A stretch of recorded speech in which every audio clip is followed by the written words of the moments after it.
If you're looking for a really fun and easy maxi dress to make, you might want to check out Butterick 6677. Let me show you mine. I'm Madi with Madi Sews, and today we're going to be talking about the Sew Maxi for Mother's Day challenge dress that I just made using this bright yellow embroidered cotton and Butterick 6677.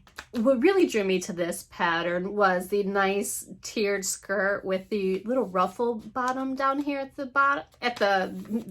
bottom.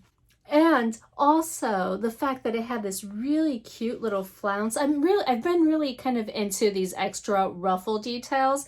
And so I thought that was a cute detail. And I knew that I had fabric that was going to look really good with that. I have this embroidered cotton that I had picked up from Fabric Mark, I don't know how long ago. I did check, it's no longer available. I'm so sorry. This one doesn't look very different on the reverse side. So I just knew that these little flouncy sleeves were gonna be ideal with this fabric, and that's it. I knew this was a go. Also, the additional bonus for me is that this dress has pockets, and come on, man, who doesn't love a dress with pockets?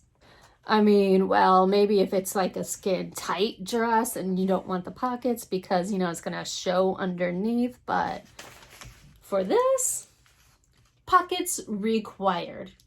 This pattern is actually described as a semi-fitted sleeveless dress that has an elasticized waist, back opening with button and thread loop closure, side slant pockets, and sash. And then you use bias tape to finish off the neckline and the armholes. So you can see there, I used a white bias tape around the neckline and also around the armholes as well. You all, I used to really hate doing bias binding around my openings, especially armholes, because I felt like I always got these really weird puckers and stuff. But let me tell you, I tried out, and I've actually done this one a couple times. Karina's from Lifting Pins and Needles, her tutorial on how to do like a beautiful bias binding it's good.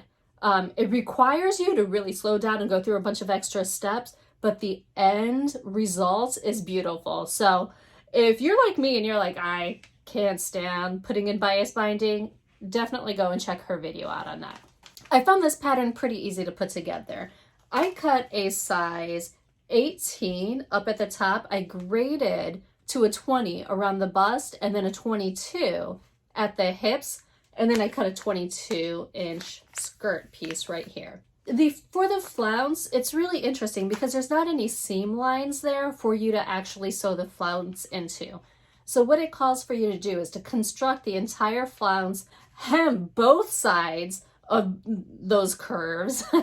So basically you have like one fully completed flounce and then you sew it onto your dress. Now, the way that they actually recommend that you sew on the flounce, and this is where I deviated, is that they ask you to actually lay it flat on this side and then sew along the stitch line all the way around, and then you would flip this over so that way you don't see the end, well, so that you don't basically see that turned over part. It makes a really clean finish. However, I didn't want to do that because I felt like it was going to provide a little bit too much puff up around here. Although I feel like this dress is really fun and flirty, I didn't want to really go into girly with too much going on over here. So I decided just to sew it on flat, and I followed my stitch line all the way across and just sewed it in the circle. You see, I just followed that stitch line there. Let me just tell you, this pattern calls for 3.5 yards of 60-inch wide fabric, and I used about 4 to make this dress, and I did very minimal pattern matching because, well, I just ran out of fabric. So that's something to keep in mind with this one. I found that lately I've been sewing without actually referring to instructions, but I thought it would be really helpful for me to share with you guys what I thought about the instructions on this one, to see if it could be like a more like advanced beginner friendly type of dress. And I think it could be, but there are a couple of issues. The first one is they actually call for a button and thread loop. Well, I don't know about you, but I've never really successfully made a thread loop. When I'm doing loops, I like to use a little fabric loop so that way it matches my garment. This pattern completely ignores that there's a button and loop situation in the instructions. So it has you finish the entire bodice, and then you're like, how am I supposed to close this neckline up? It's a problem. I ended up using these little like hook thingies. You all, I don't know what happens when I get on here, but I feel like I forget all of my terminology.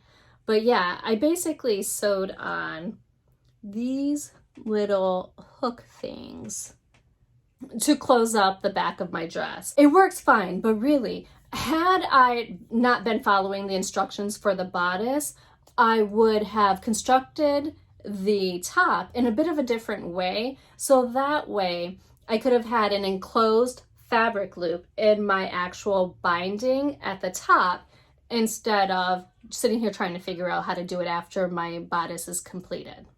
Now, although this pattern looks like it's pretty voluminous, you can see here that I don't quite have all of that extra ease that this pattern features. And really, this pattern goes up to a size, I think, 46-inch hip. And when I was looking at the finished measurements, that was a 43.5. Now, my hips are 49, 50 if I'm eating real good. And so that doesn't really leave much ease in the hip area. I'm okay with the fit of this garment, but I would have liked to had increased it. But I didn't have enough fabric to recut those two pattern pieces on the fold, so I just kind of went with what I had. The waist on this dress, and I'll show you what it looks like here without the actual tie-on.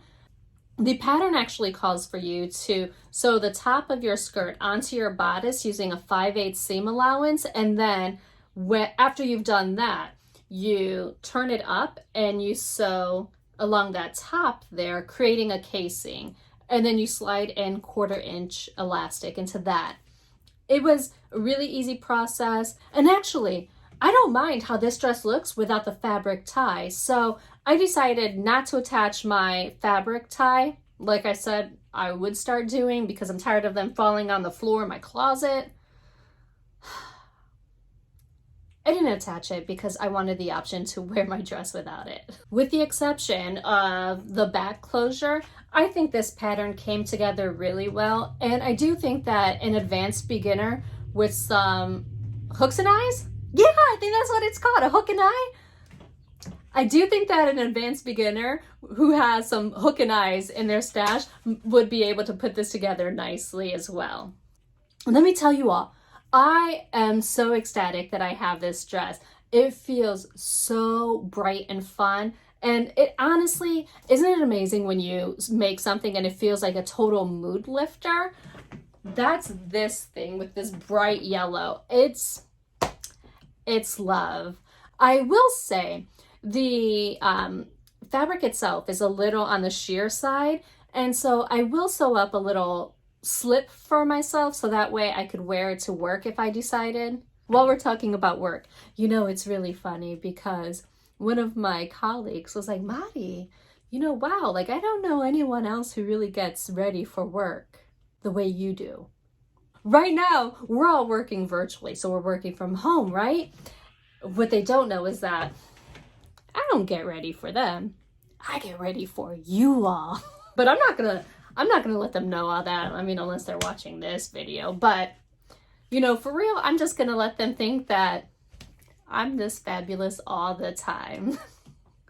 So this is my maxi dress that I made for Mother's Day, and I'm loving it. So don't forget to enter your maxi into the Sew Maxi for Mother's Day challenge. If you're not familiar with that challenge, you can click on this video right over here and it'll give you a whole lot more details on that. And until next time, I sincerely hope that you find joy and have a wonderful day. Bye.